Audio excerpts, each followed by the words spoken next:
Welcome to Go Behind the Ballot, a podcast where two Texas moms go on an educational quest to demystify Texas politics. Join me, Nicole Abshire, and my co-host Claire Campos O'Neill as we deep dive into the most burning issues, hear stories from candidates, and offer hope in these challenging political times. Let's saddle up and go behind the ballot.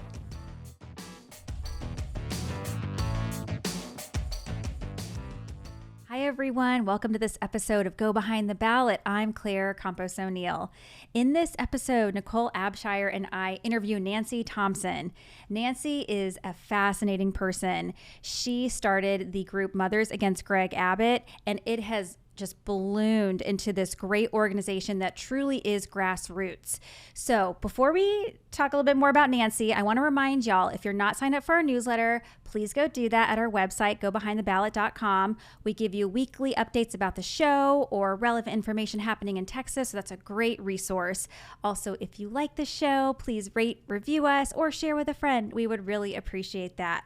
So Nancy, she's amazing. She started as a one-woman protest at the Capitol, just saying how frustrated she was with a lot of the policies that Governor Greg Abbott was prioritizing. She showed up at the Capitol, she put it on social media, and it just blew up. She had a sign that said, Mothers Against Greg Abbott, funny MAGA is the acronym, and she got so much attention. People said, I want to be a part of this movement, and she's done so much work to help organize a group of folks to prioritize things that Texans really care about.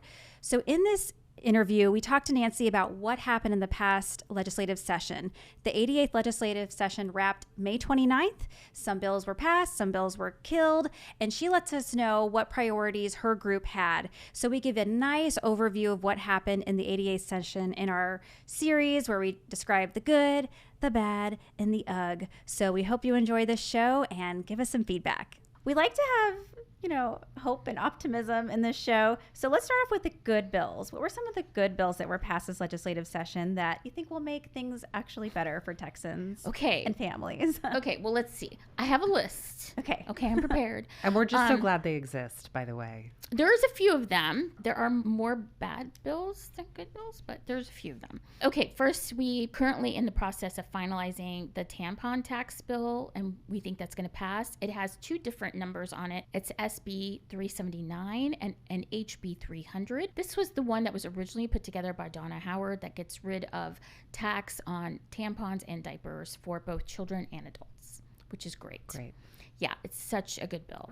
And by the way, maybe we should also clarify, when we say good bills, we mean good for families? Is that absolutely. And when I just say good for families, I'm saying this is a beneficial thing for all Texans. We want to look at the big picture here because we really need to focus on passing laws that are good for all Texans and not just laws that are only good for a few Texans. Beautiful. Right. So next one is HB 12, and that one just passed, I think, this last week, and it was the Medicaid expansion post-pregnancy. There was a little bit of a glimpse on this bill where some of the Freedom Caucus group and Brian Harrison and them, they were trying to say that this particular bill funded women who had abortions, but that is a lie because abortion is illegal in Texas. And if women have a miscarriage and a true miscarriage and abortion are not really the same thing. So I think, some of that language needs to be clarified.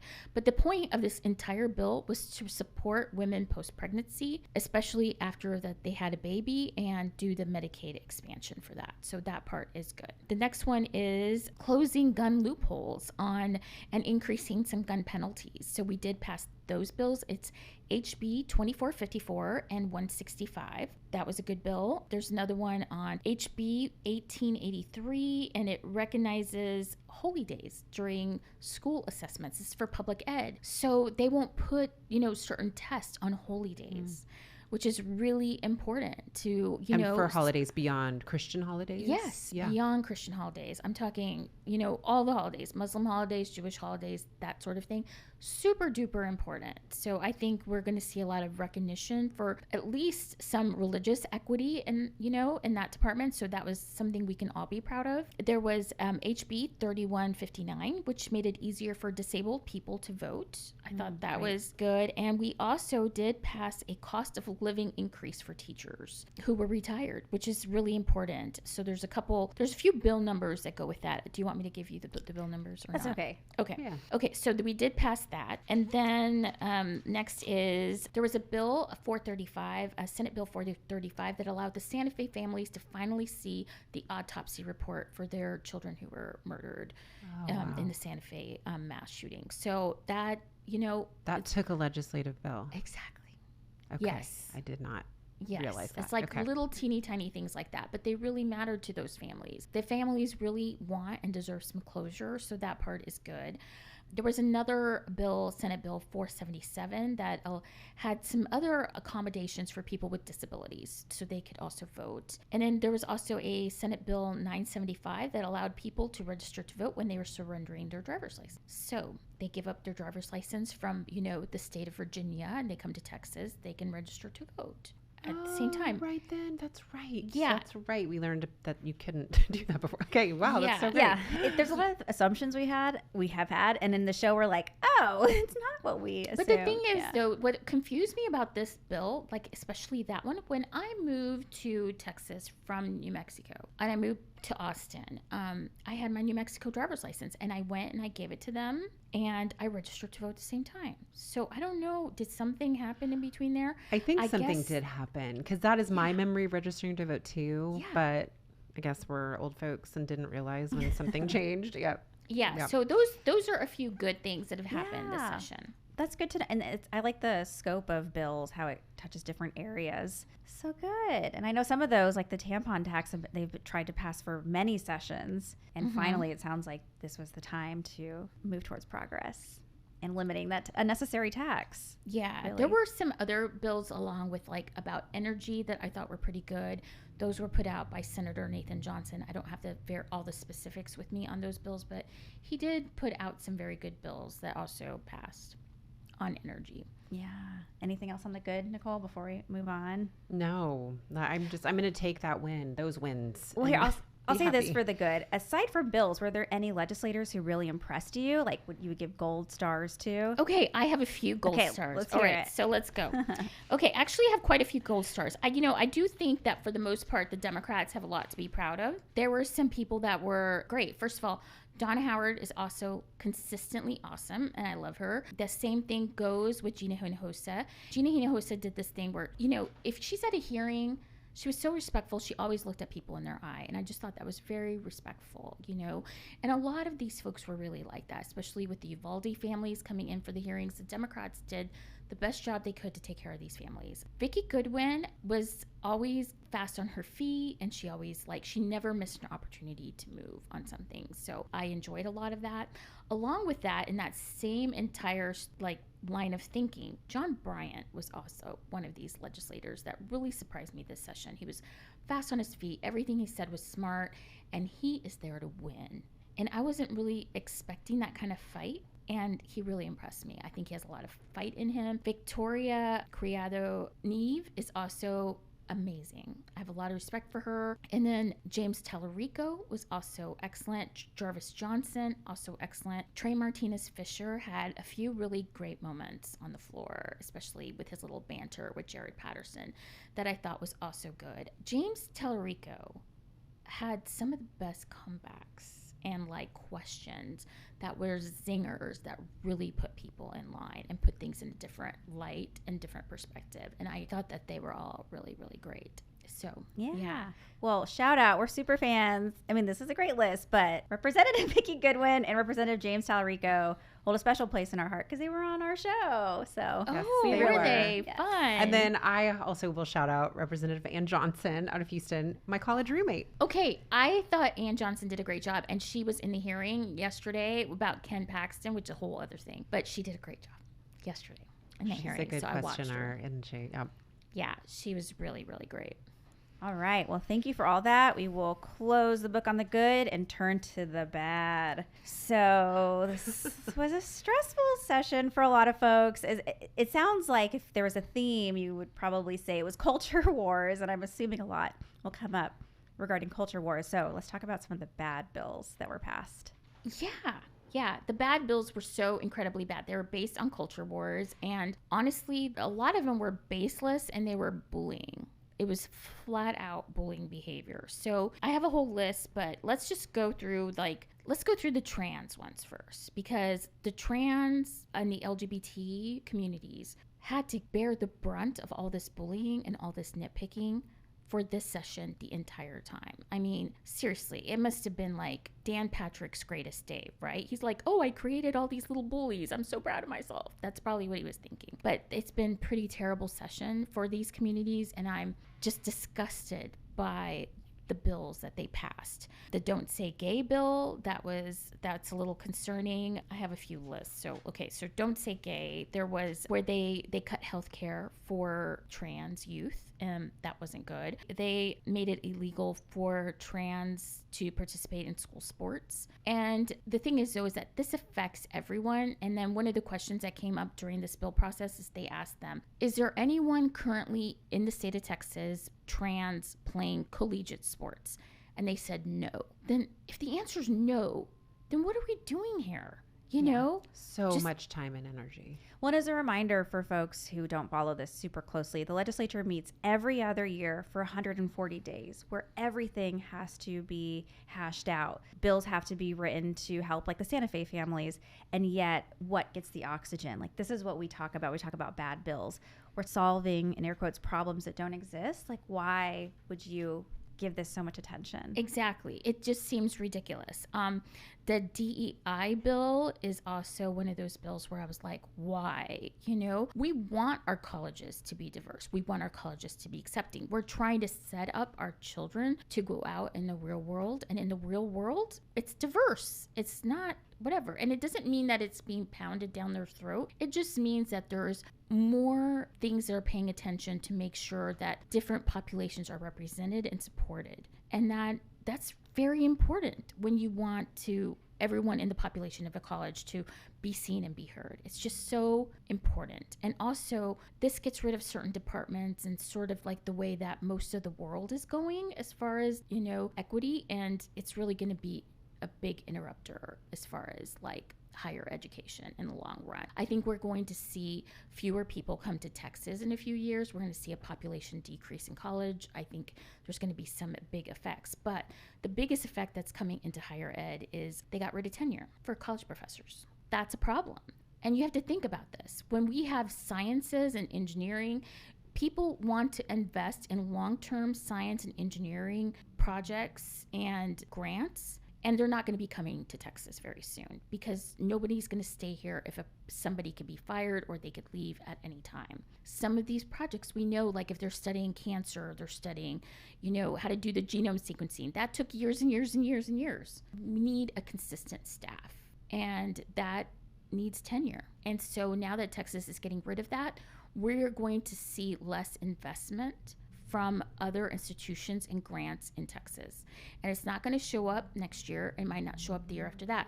But I think we'll start seeing it show up in like by year 3, year 4, year 5, by year 9, 10 years from now, when my little guy, my littlest, youngest kid is going off to college. I don't think education in Texas is going to be where it's at right now. I think it's going to be at a much, much lower scale. So I'm a little bit concerned about that. So along with that, they passed some bills on education, on having chaplains in schools. Okay, what world am I in? Because like, it just seems like every other week, you know, a priest is getting, you know, arrested for being a child molester, and people in churches are getting arrested for doing things, you know, to people who are underneath them, but we're now going to allow them in our schools. This is just, it's a priority bill from the Christian nationalists. That's what that is. And not everyone who attends public school or in schools is Christian.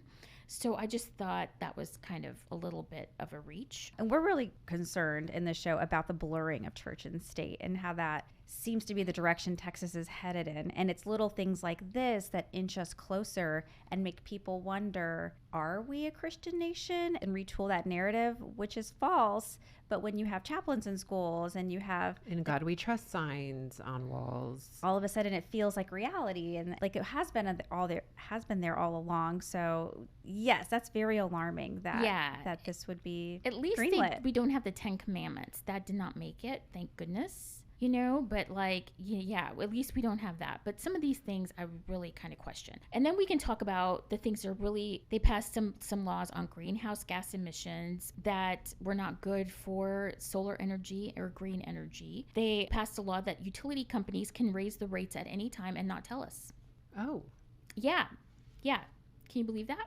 That's pretty crazy, I think most right? Texans would not like that. Yeah, I don't like that. Completely agree. Yeah, they passed something that the state can take over election systems. So now your local election system could be just taken over by the state, and they can just throw out votes and they can just do whatever they want. I mean, this is full-on fascism that we're starting to see, which I really, I have a lot of concerns on that. They passed some laws just making it, they banned drag shows. They did that again. Another one on the LGBTQ community, which is a problem. And then let's see, greenhouse emissions. Let's talk about the book ban. That is House Bill 900. That was really controversial on education. They passed that. They're making it harder for our students to have access to books in school. Things that they're trying to take away isn't just LGBTQ. It's also, any kind of educate or bills about people of color, whether they are Asian, Black, or Hispanic, taking away their history out of the books and out of the libraries. And that's really concerning as well,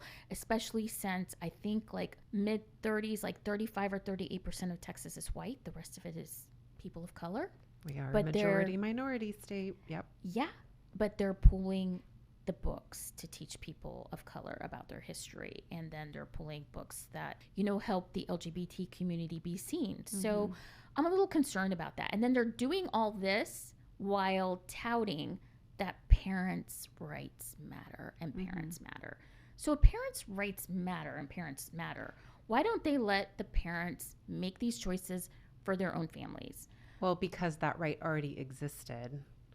And so this is the only way to act as if it didn't already exist. Right? Yeah. Parents already had the discretion to opt out of certain books if a class was going to study it and they didn't want their child to participate. They already had the right to opt out of that. Obviously, libraries were already age appropriate. Yeah.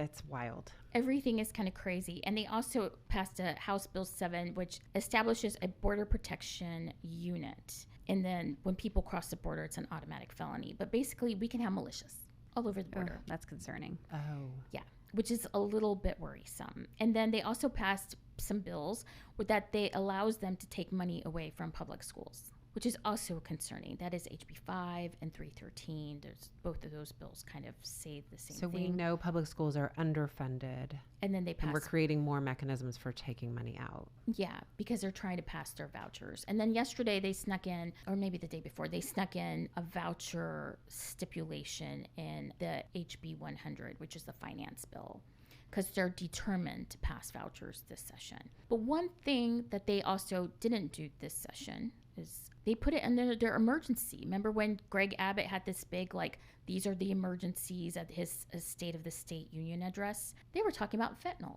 We have not had one hearing on fentanyl. There's tons of bills that were written. Not one bill has passed on fentanyl. Not one hearing has passed on fentanyl. That just shows you that they care more about cultural issues than they care about actually helping real Texans. And they had an opportunity to raise the age to 21 on gun laws and vote on it. And again, they killed that bill because they don't want to help real families. They don't want to help real Texans. But they want to pick on a very small percentage of Texans, the LGBTQ community. It was more important for them to pick on 1% of the population than it was to help, most of the population. Well, yeah, we're all in danger. Majority. Right? Yeah, absolutely. So that gives you a really good idea. A list. Yeah. And I'm sure in this series, we're going to dig into specific topics and learn more about some of the bills and the consequences of them, good or bad. So stay tuned for that, listeners. But can you tell us about some representatives that disappointed you this session, who you thought would have been better? Oh, yeah. Well, let's talk. I mean, the biggest thing that happened this session with the legislators first of all, the Freedom Caucus and the Republicans, they're just going to do what they want to do. They're pushing Christian nationalism, and that's what they're going to do, so we know that. But let's talk about the Democrats, because the shocking thing this session was the fact that we are a lot weaker than we think we are. And that's the truth. We have a handful of Democrats that aren't really Democrats. They're dinos, Democrats in name only. And then there's some that I imagine are going to flip parties at the end of this Lege session, which is going to be disappointing, but we are going to try to see if we can get people to primary them. So the biggest disappointment this Lege session was Sean Theory. She had so much potential for good. She had a really great bill, maternal mortality rate. I was so excited about some of the bills that she wrote in the beginning of the session. The beginning of the session, I was ready to dive in and just be the number one supporter for Sean Theory. But once she started her thing and her attitude and how she treated other people, other grassroots people, etc., she showed us who she was. She's not to be trusted. She has been the biggest disappointment to Texas Democrats by far. She's not a supporter of the LGBTQ community. She lives in a district that is, I think, like 80-20 Biden, and she's not representing or supporting her district, which is really high Democratic district. She's not supporting them. So I'm a little concerned about that. Harold Dutton has also been one of these people, has also really disappointed this session. It hasn't really come at a surprise. He disappointed the last session as well. But this session, he seems to be voting against Democrats nearly all the time as well. So him and Sean Theory are both humongous disappointments. Then there's a few people that are just, we don't understand. They're from border towns and border communities, and they have to walk a fine line. So to a certain degree, we understand that sometimes they have to vote conservative and sometimes they have to vote with Republicans. But they're not very strong this year, and they're not doing strong work. And it doesn't really seem like they enjoy being part of the Democratic caucus. And those are Eddie Morales, Oscar Longoria, and Richard Raymond. Richard Raymond is probably the most disappointing out of all of them because we really felt like he had the most potential to just stick with the Democratic caucus and do good and be part of the team. We sort of expected Eddie Morales and Oscar Longoria to, play with the Republicans a bit, but Richard Raymond was probably the most disappointing in that aspect. Interesting. Anything else in the bad that we should touch on, Nicole? I mean, let's not. Right. Well, let's leave it there. Preserve ourselves and our state of mind. Yes. Let's move on to the next section. We're calling the UGG. So this can be, they spent time on these bills. Maybe they passed, maybe they didn't pass. But as we mentioned, there's not a lot of time in the year to pass legislation. So this is like really? Of all the things, this is what we're spending our energy on. How does your list look? Well, it comes down to basically a couple of people. It's the Freedom Caucus bills. And the UGG bills are the COVID mandate bills.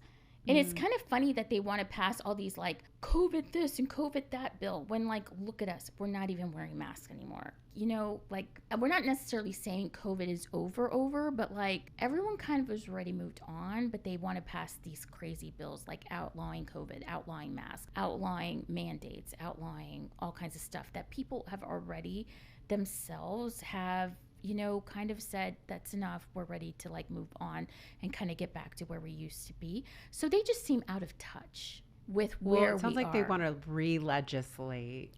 Absolutely. From years ago. So they're still fighting that fight. Yeah, absolutely. So that was kind of interesting. And then they had a bunch of bills that were trying to do away with any kind of benefit about wind and solar, even getting rid of our wind and solar panels, like our windmills and our solar panels. They want to punish them for existing. This is true retrogression, right? That's exactly what all of this is. It is looking back, trying to move backward. It definitely is. And I was just thinking did they forget Rick Perry wanted solar and wind?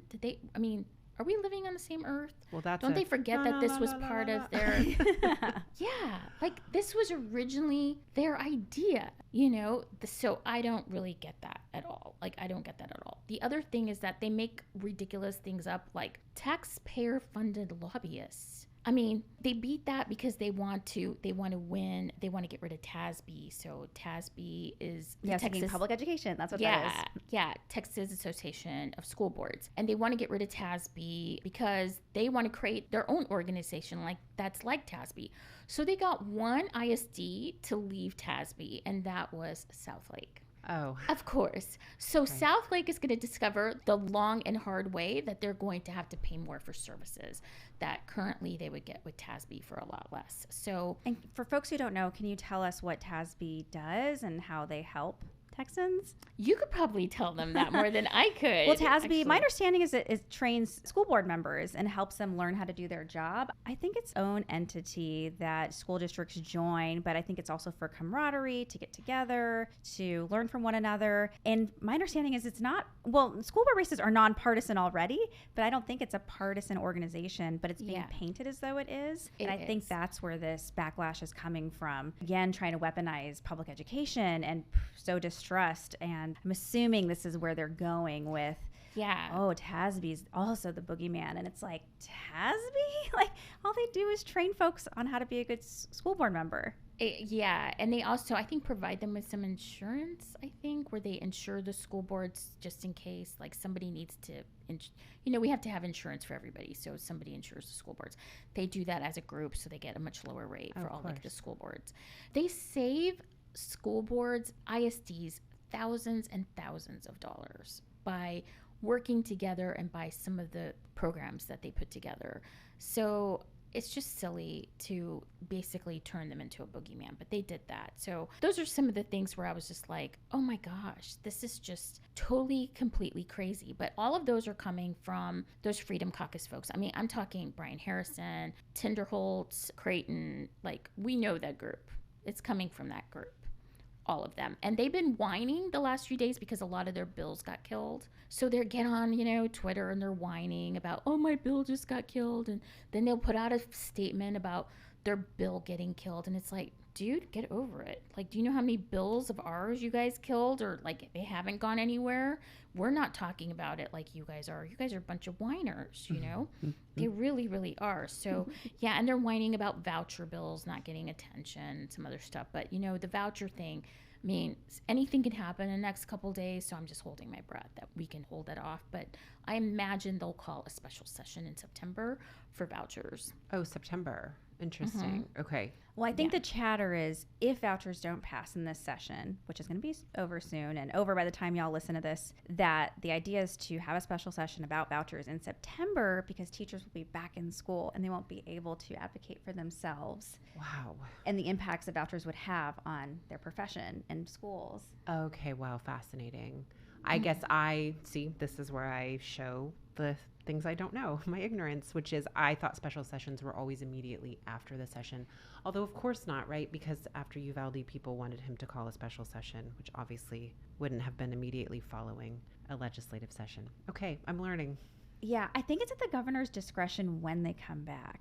Do you know, Nancy? I think it's at the governor's discretion. So he'll call them back, and then they'll be back. Like, a couple of times they came back for like 2 weeks or, certain periods at a time. This last time, and during the 87th, I think they had to come back twice. They had 2 special sessions, and he threatened a third, but we never got the third. But I think he had 2 of them. Mm-hmm. So the governor has a lot of power. As a reminder, very important office that we should absolutely be voting for each and every time. So I have to add something kind of funny that also happened. Well, the Freedom Caucus have been passing these crazy bills and picking on, bullying the LGBTQ community, bullying Black and Brown and his Latino and Asian communities like crazy. So some Texas legislators band together and they sort of they got together and they teamed up. They made sure that some bills didn't make it.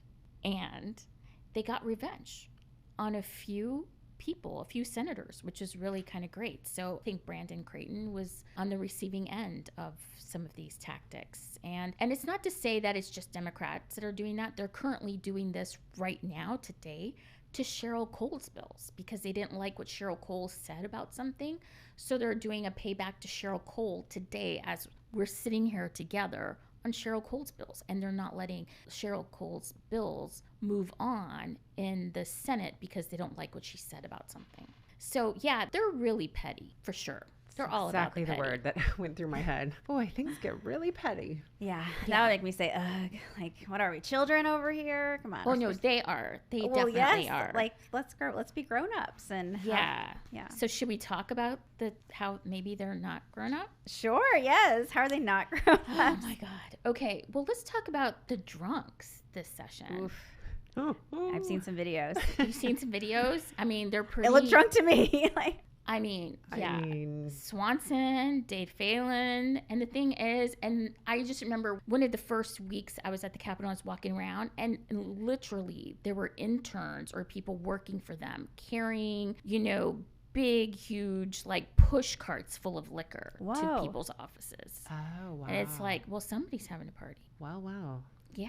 There's a lot of drinking going on behind the scenes. And it isn't just Republicans. I think it's Democrats too. But I think they're, to a certain degree, they're having a good time. Mm-hmm. But until I'm going to say caught something. On video. Until you get caught on video. But here's the deal. I'm just going to flat out tell you. We deserve sober legislation. Absolutely. As Texans, we deserve sound decisions being made by sober people. Sounds like a minimum of what we should expect. Is it too much to ask for sober people? Yeah. No, I mean, I wouldn't want a doctor performing on me who was drunk, or a teacher teaching my child that was drunk, because they need to have a clear mind. And these are real bills that impact all of us. And the last thing you want is someone who's not clear. Yeah, absolutely. So anyway, that was the little tidbit here at the end of the Lege session.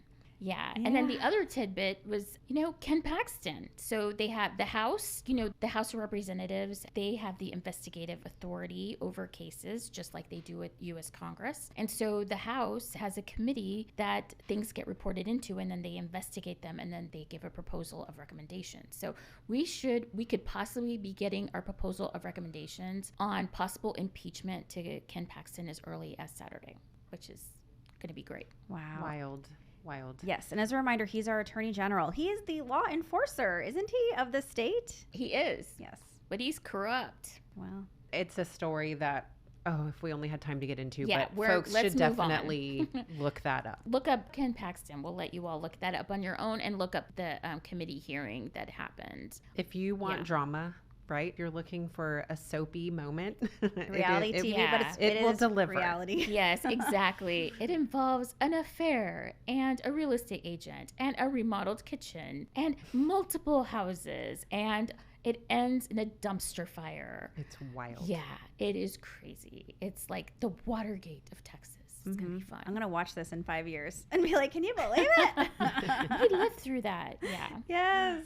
Okay, well, let's wrap up the UGG and move on to what's next. So quickly, tell us, what would you like to see the priorities be in the next legislative session? How do we course correct so that we're passing laws that actually do have good impacts on Texans' lives? Okay, well, I think I have a couple things to say. First of all, we all need to vote. We all need to not just get out there and vote. We need to encourage other people get out there and vote. We need to talk to people about their voting apathy, and we need everybody to actually show up. Okay, so that's first of all. I'm going to say that to everybody, everywhere, all the time. And we need to vote for people who are going to do the work for Texas families. And in your area, I'm not going to say all Republicans are bad, because most are, but there's a few good Republicans, and we should recognize them as such. And you can vote for them. If you feel they're doing a good job, vote for them. But if not, consider voting for Democrats, because right now we're fighting for democracy, and these people are doing the work fighting for families. So that is one. Yeah. Oh, and real quick, we'll put that in our show notes where you can check and see if you're registered, and if not, where you can go register, because we also want to make it as seamless and easy as possible to be a part of that, because that is a huge piece of power that a lot of people leave on the table. Yeah, and I think the biggest issue that we're going to end with this legislative session is that we had a $33 billion surplus, and we wasted it. We wasted it. This money could be going to Texans all over the state to do good things for Texans, and we wasted and squandered those opportunities. Is it still in the bank? What happened? Well, I mean, it's in the bank, but I don't think any of it's going to the things that matter to the most to Texas families, which is public education.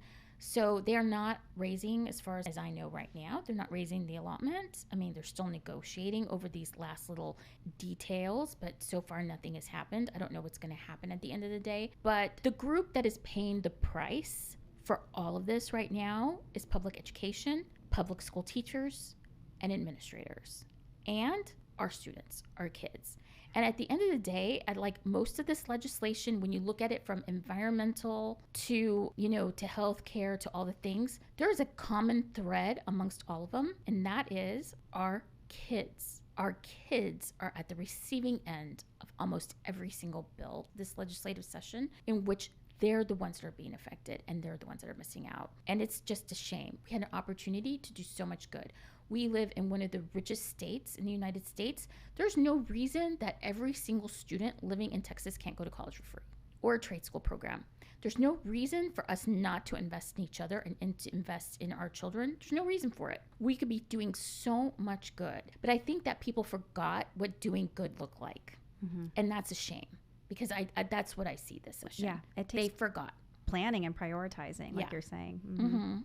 Yeah, for sure. So, I don't know. Did I answer your question? Yeah. Well, it sounds like next time around, let's actually turn to the things that matter to people. And a big thing that matters to a lot of us is our future, which are our kids. Like, our kids deserve every opportunity to succeed. And that means great schools, investing in teachers, making sure they have everything they need, not taking money out of the public education bucket. But that's what we've seen a lot in this session. And it's a shame because the excuses in the past have been we don't have money. Well, we did have money and we still didn't do it. So it's disappointing. Yeah, for sure. And I think it's like, vote for Texas, believe in Texas, do something for Texas. Quit thinking about all of these cultural issues, especially when so many of them are fed from a federal level on up, for us to be divided and for us to hate each other and for us not to get along. And let's think about ways that we can focus on how we can get along, how we can support each other, how we can support each other's kids. It's just a shame. So we could have been so much better, and we could have done so much more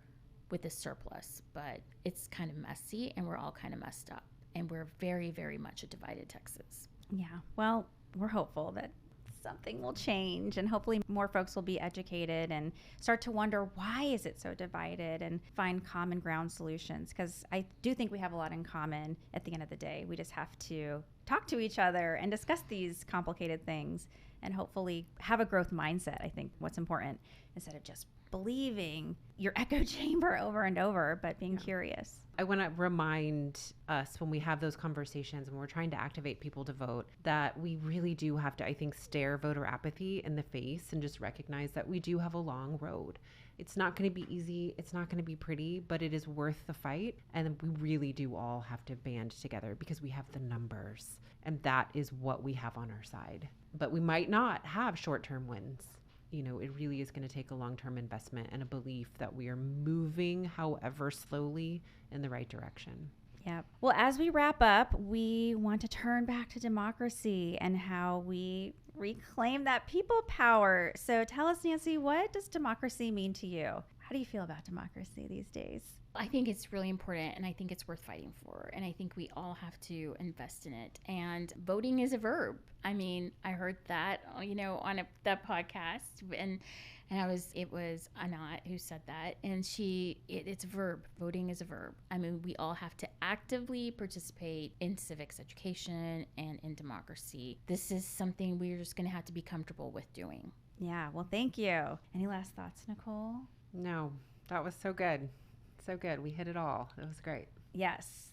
There's much more we could dig into, but I feel like this was a really great recap to get us going on what happened in the 88th legislative session. A lot went down. I think a lot of us have no idea what these ripple effects are going to feel like, but the more we can inform ourselves, the better prepared we will be to know what's coming. And then if we don't like it, how do we change it? So thank you again for your time. It was great chatting with you. Thank you. It was great to be here. Yeah. Thank you. Thank you, everybody, for joining me, Nicole Abshire, and my co-host, Claire Campos O'Neill, on Go Behind the Ballot. Hopefully, we've demystified some little portion of Texas politics, and we hope that you'll do more with us. Check out our website at www.gobehindtheballot.com, where you'll find links to all of our social media, and you will find our community. Let's join together and do more. We hope you'll let us know what is working, and we hope you'll join us next week. Thanks, everybody, and have a good one.